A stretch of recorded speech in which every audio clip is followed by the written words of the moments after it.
নিৰ্বাচনৰ পূৰ্বে বিশেষ ৪৮ ঘণ্টা যাক কোৱা হয় সাইলেন্স পিৰিয়ড। কি এই সাইলেন্স পিৰিয়ড আৰু নিৰ্বাচনৰ পূৰ্বে কিয় বিশেষ এই ৪৮ ঘণ্টা? কি আছে এই ৪৮ ঘণ্টাত যাৰ বাবে নিৰ্বাচনৰ পূৰ্বে এই বিশেষ দিন বুলি কোৱা হয়, আচলতে বিশেষ সময় বুলি কোৱা হয়। কি আছে এই সাইলেন্স পিৰিয়ডত? কি নিষিদ্ধ এই সাইলেন্স পিৰিয়ডত? নমস্কাৰ, আপোনালোকে চাই আছে ৰিপাব্লিক এনি ষ্টুডিঅ'ত মই ভিতালী। আজিৰ বিষয়বস্তু হৈছে সাইলেন্স পিৰিয়ড। হয়তো সকলোৱে শুনিছে এই সাইলেন্স পিৰিয়ডৰ কথা, হয়তো বহুতে বুজি পোৱা নাই এই সাইলেন্স পিৰিয়ড কি হয়। আচলতে নিৰ্বাচনৰ পূৰ্বে এটা বিশেষ সময় যাক কোৱা হয় সাইলেন্স পিৰিয়ড। নিৰ্বাচনৰ পূৰ্বে এই সময়খিনিক ৪৮ ঘণ্টা বিশেষ বুলি কোৱা হয়। নিৰ্বাচনৰ পূৰ্বে এই ৪৮ ঘণ্টাত ইমান দিনে কৰি অহা নিৰ্বাচনী প্ৰচাৰ সকলো স্তব্ধ হৈ পৰে, যাতে এই সময়খিনিত সকলো ভোটাধিকাৰে নিজৰ মনৰ কথা নিজে ভাবি এখন গণতন্ত্ৰমূলক ৰাজ্যত নিজৰ ভোটাধিকাৰ সাব্যস্ত কৰিব পাৰে, নিজৰ মনৰ কথা শুনি নিজে যাতে নিজৰ ভোট সাব্যস্ত কৰিব পাৰে, সেইবাবে এই ৪৮ ঘণ্টা দিয়া হয়। লৈছো সবিশেষ।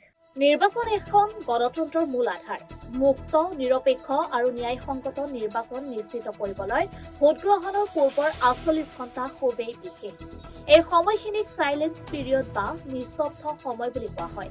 এই সময়ছোৱাত সকলো ধৰণৰ নিৰ্বাচনী প্ৰচাৰ আৰু প্ৰভাৱ বিস্তাৰৰ চেষ্টা সম্পূৰ্ণৰূপে বন্ধ কৰি দিয়া হয়, যাতে ভোটাৰসকলে শান্ত আৰু স্বাধীন পৰিৱেশত নিজে সিদ্ধান্ত লৈ ভোটদান কৰিব পাৰে।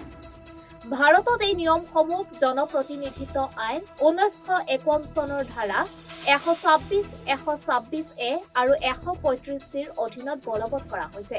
নিৰ্বাচন আয়োগে এই সময়ছোৱাত কঠোৰ নিৰ্দেশনা জাৰি কৰি সকলো পক্ষক নিয়ম মানিবলৈ বাধ্য কৰে। কি আছে এই নিস্তব্ধ সময়ত?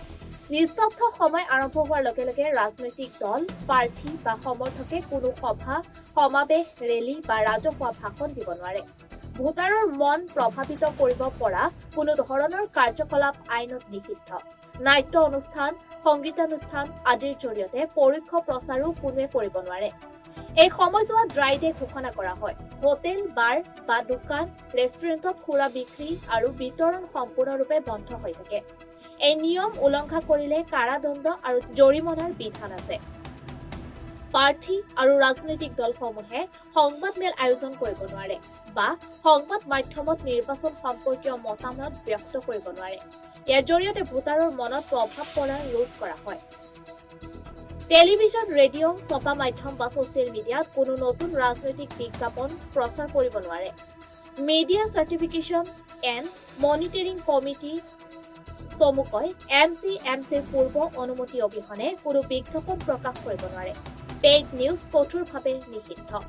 ফেচবুক, টুইটাৰ, ইউটিউব আদি প্লেটফৰ্মত ৰাজনৈতিক বিষয়বস্তু বিশেষভাৱে নিয়ন্ত্ৰণ কৰা হয়। ভুৱা খবৰ বা বিভ্ৰান্তিকৰ তথ্য প্ৰচাৰ কৰিলে আইনী ব্যৱস্থা গ্ৰহণ কৰা হয়। নিস্তব্ধ সময়ত কোনো মতামত, পোল বা এক্সিট পোল প্ৰকাশ বা সম্প্ৰচাৰ কৰিব নোৱাৰি। ইয়াৰ উলংঘা কৰিলে ২ বছৰ পৰ্যন্ত কাৰাদণ্ড বা জৰিমনা হ'ব পাৰে। সংবাদ মাধ্যমসমূহে নিৰপেক্ষতা বজাই ৰাখি বস্তুনিষ্ঠ বাতৰি প্ৰকাশ কৰিব লাগে। কোনো প্ৰাৰ্থীৰ বিৰুদ্ধে অযাচিত অভিযোগ, ব্যক্তিগত আক্ৰমণ বা বিভাজন সৃষ্টিকাৰী সামগ্ৰী প্ৰকাশ কৰা নিষিদ্ধ থাকে। জাতি, ধৰ্ম বা ভাষাৰ নামত ঘৃণা প্ৰচাৰৰ কঠোৰভাৱে বিৰত কৰা হৈছে। নিৰ্বাচনৰ পূৰ্বে ৪৮ ঘণ্টাৰ নিস্তব্ধ সময় গণতন্ত্ৰৰ স্বচ্ছতা আৰু বিশ্বাসযোগ্যতা ৰক্ষাৰ এক গুৰুত্বপূৰ্ণ ব্যৱস্থা। এই সময়ত সকলো ধৰণৰ প্ৰচাৰ বন্ধ কৰি ভোটাৰসকলক স্বাধীনভাৱে সিদ্ধান্ত লোৱাৰ সুযোগ দিয়া হয়। সেয়েহে এই নিয়মসমূহ মানি চলাটো সকলোৰে দায়িত্ব।